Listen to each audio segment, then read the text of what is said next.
Hi, this is Chris with another Get Out There gear review. Last fall I read somewhere that Reebok was bringing out one of the strangest looking shoes in years. I was intrigued.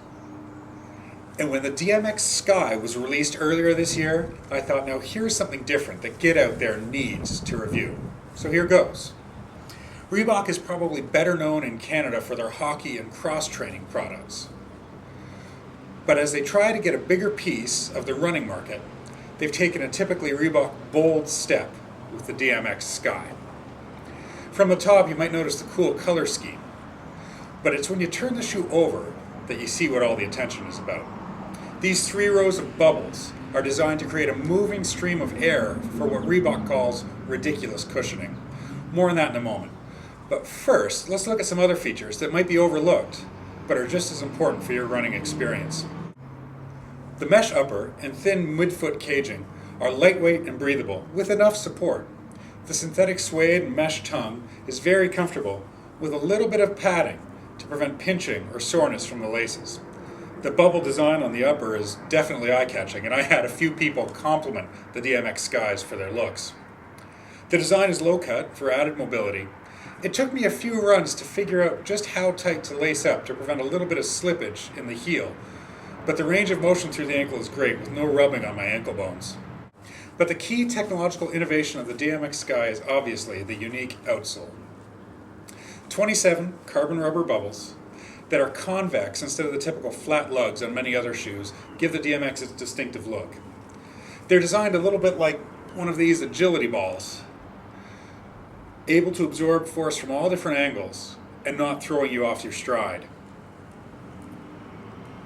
Despite their rather audacious appearance, I didn't find them all that strange on the run. They kept me balanced on the roads and even some light trail use, and they were good for cross-training too. The traction was good even when things were wet. Then there were only a couple of times when I felt the washboard effect that I was expecting when going down a certain grade of hills. Those outsole bubbles are connected to the midsole in 3 rows, designed to channel the movement of air under the shoe to provide cushioning that naturally adjusts according to your individual foot strike, speed, and the surface you're running on. Reebok calls it technology you can feel, providing support where you need it, when you need it. With a softer feel when you're walking, and more support when you run, and keeping the air from moving laterally, which adds stability. There's a good video on the Reebok website that explains the design, but most runners are really just interested in how does the shoe run. I have to admit, I was skeptical. I'm just coming off a whole series of injuries, and I was a little nervous about trusting my rebuilding fitness to a shoe that's so different, but I was pleasantly surprised. The DMX Sky gave me plenty of support while still feeling light and comfortable. The energy transfer through foot strike was impressive, almost a springy feel that makes me want to run fast, but still stable and under control. I do feel a change in response when I move from walking to running to really digging in during intervals or accelerations.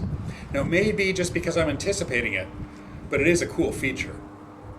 I also felt like the shoes encouraged a mid-foot strike for me, which is something I want to develop. I know many runners are very loyal to a particular brand or model of shoe, and that may make sense. But if you're open to trying something a little bit different, both in look and feel, then check out the Reebok DMX Sky online at reebok.ca or at a retailer near you. So get out there, have some fun, and come back ready for more.